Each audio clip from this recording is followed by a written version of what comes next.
As we share together from the 16th chapter of 1 Samuel, I will share this morning the first 13 verses. It says this: The Lord said to Samuel, "How long will you mourn for Saul, since I have rejected him as king over Israel? Fill your horn with oil and be on your way. I'm sending you to Jesse of Bethlehem. I have chosen one of his sons to be the king." But Samuel said, "How can I go? If Saul hears about it, he will kill me." The Lord said, "Take a heifer with you and say, 'I have come to sacrifice to the Lord.' Invite Jesse to the sacrifice, and I will show you what to do. You are to anoint for me the one I indicate." Samuel did what the Lord said. When he arrived at Bethlehem, the elders of the town trembled when they met him. They asked, "Do you come in peace?" Samuel responded, "Yes, in peace. I have come to sacrifice to the Lord. Consecrate yourselves and come to the sacrifice with me." Then he consecrated Jesse and his sons and invited them to the sacrifice. When they arrived, Samuel saw Eliab and thought, "Surely the Lord's anointed stands before the Lord." But the Lord said to Samuel, "Do not consider his appearance or his height, for I have rejected him." The Lord does not look at the things people look at. People look at the outward appearance, but the Lord looks at the heart. Then Jesse called Abinadab and had him pass in front of Samuel. But Samuel said, "The Lord has not chosen this one either." Jesus then had Shammah pass by, but Samuel said, "Nor has the Lord chosen this one." Jesse had 7 of his sons pass before Samuel, but Samuel said to them, "The Lord has not chosen these." So he asked Jesse, "Are these all the sons you have?" "They're still the youngest," Jesse answered. "He is tending the sheep." Samuel said, "Send for him. We will not sit down until he arrives." So he sent for him and had him brought in. He was glowing with health and had a fine appearance and handsome features. Then the Lord said, "Rise and anoint him. This is the one." So Samuel took the horn of oil and anointed him in the presence of his brothers. And from that day on, the Spirit of the Lord came powerfully upon David. Samuel then went to Ramah. May God add blessings to our understanding of God's Word this morning. I am going to begin my reflection by taking us down memory lane. For those that are baby boomers and earlier, I think you might resonate with this. I'm going to share these words from the Reverend Schuyler Rhodes because he writes it much better than I can explain it. This is what he says. "I remember 6th grade as though it was yesterday. Those shy, awkward times when we're all sliding down the slippery slope of adolescence. The young people I was growing up with, including myself, were walking this line between childhood and adulthood. One day we'd step on one side of the line, and the next day we'd fall down on the other side of that line. There was no plan or intention about any of it. We were, of course, new at this stuff. Our bodies were changing. Expectations of the world around us were growing. It was a bittersweet memory. Can anyone relate? But perhaps most clear in my mind, as a 6th grader, was the day they took us to gym for square dancing.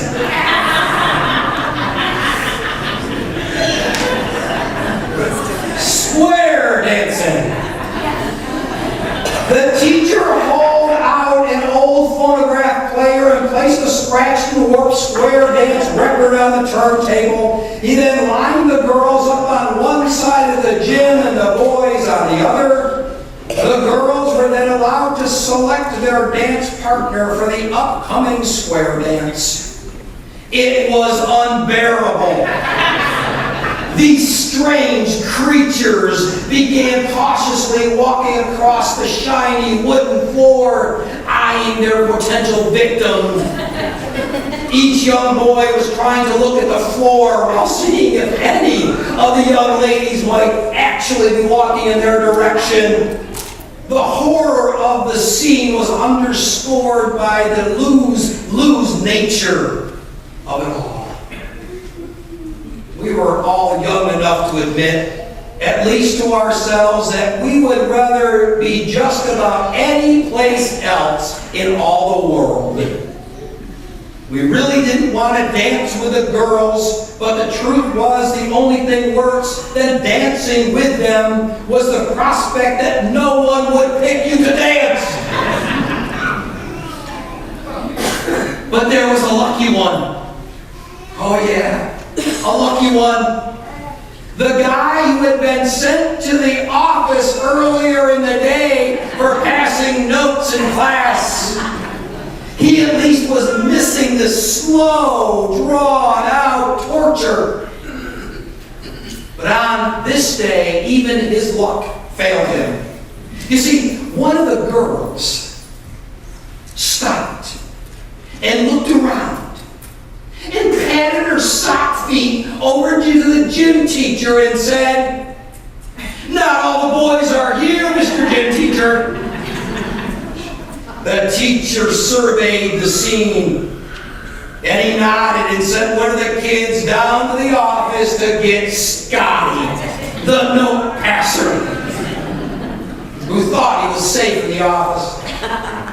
Upon his return, of course, the sock-footed girl snagged Scotty as his dance partner. And who knew what she saw in Scotty? He was like the rest of us, pimple-faced and clumsy. But she saw something in Scotty that no one else saw. When I read that, it was very amusing, very terrifying, and brought back all kinds of memories. But I suddenly realized all the lineups we have in life. Life is all about lineups. Take college, for example, where you begin the application process along with a myriad of others, all trying to impress the college with your academic and extracurricular successes.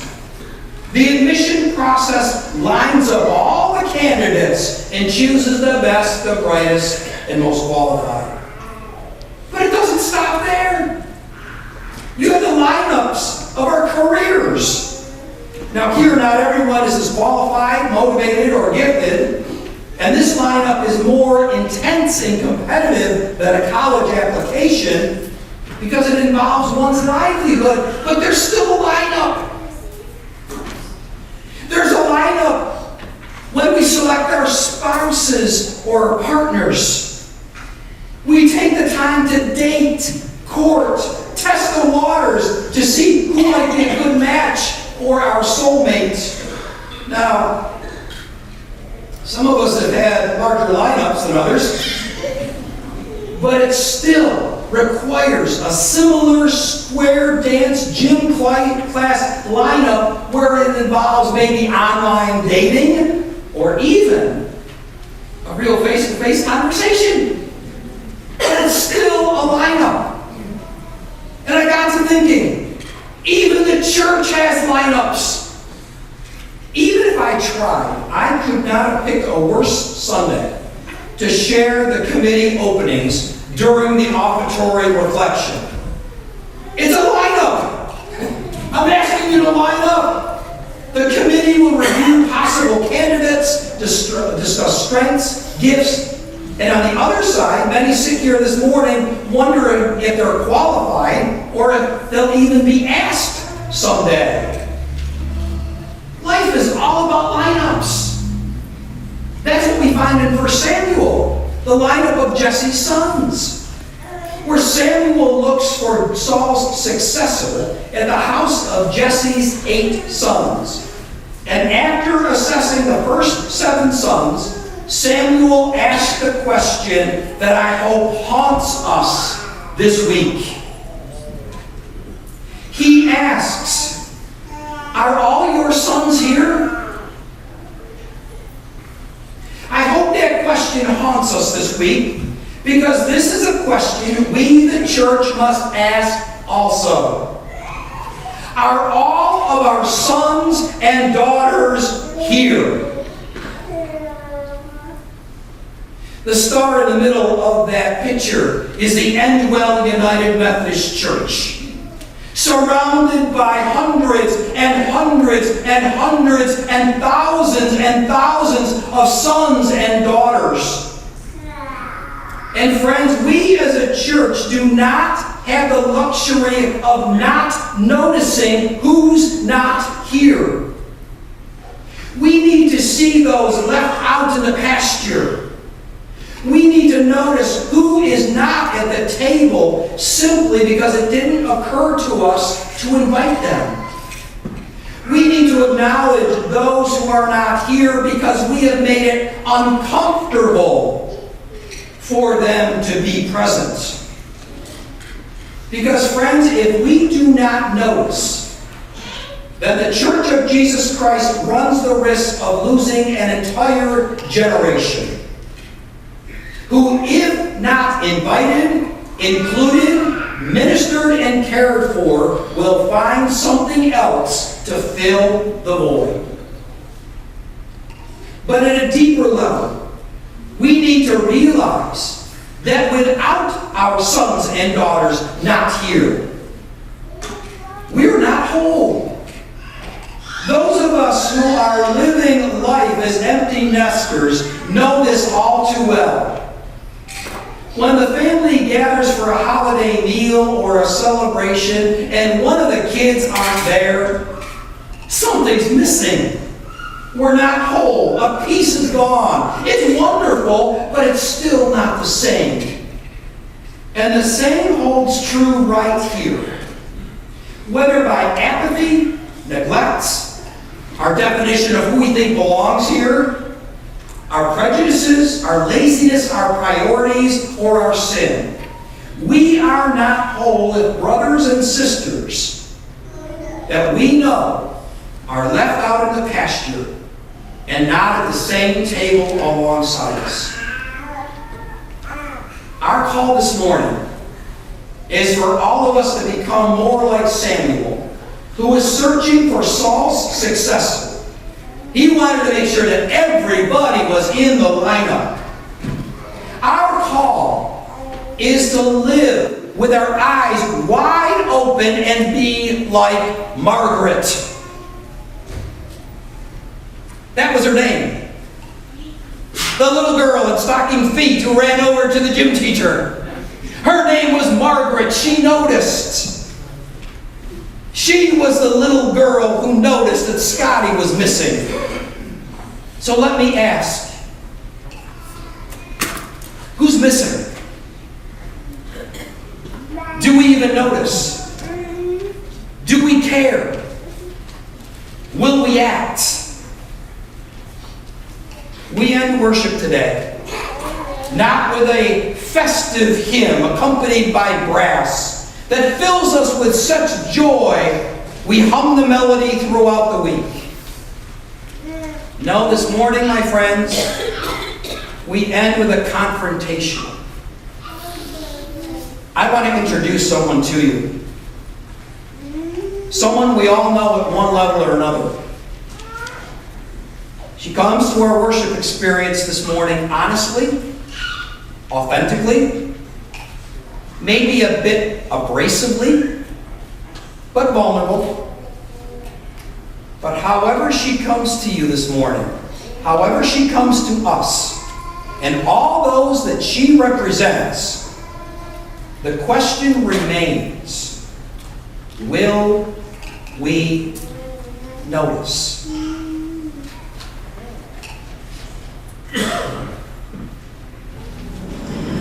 When's it going to happen?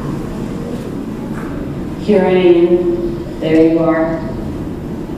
Here I am, desperate for love, for truth. What are you going to do when you leave this building? Are you going to share with me what you've been learning here today? Or are you just going to bottle it up and pull it out next week for your friends?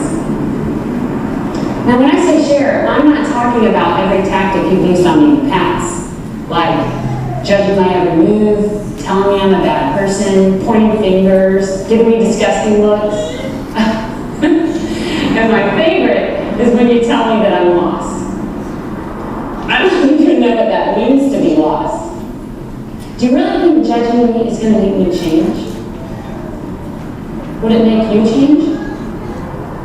Now, I know I'm a bad person. I've done bad things. But I don't need you to tell me that. What I need is for you to pick me up when I fall down. To be there when I'm broken. Yes, there's something missing in me. There's a void in my heart that I don't know how to fill. You have it. You have that thing that makes you whole. You know that person that I need to know. So I'm watching your every move. I'm watching where you go, and what you say and do. Because I'm desperate for something real. I need something genuine. To know that there's something more here than this. I mean, this can't be it, really.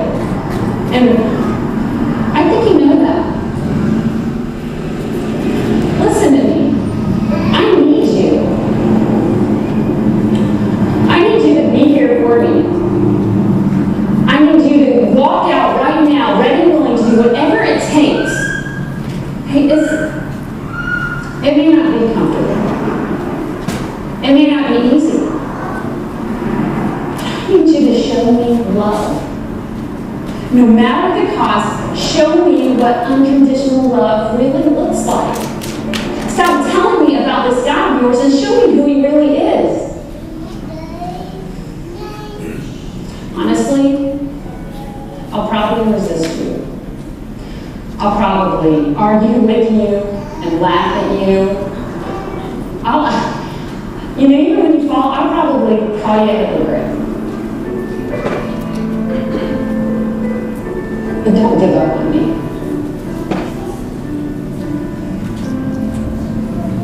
Please don't give up on me. So I'm going to ask you, when's it going to happen?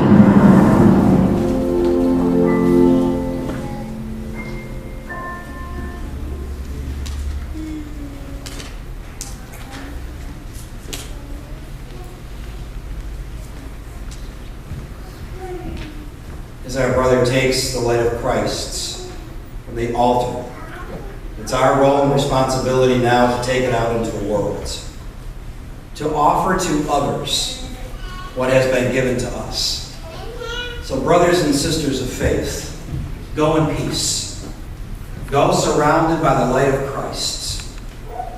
But remember, we are called to share. We are called to invite.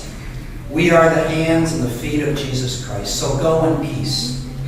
And may the peace of God go with you. But in this moment, please take a moment and share that peace with one another. Amen.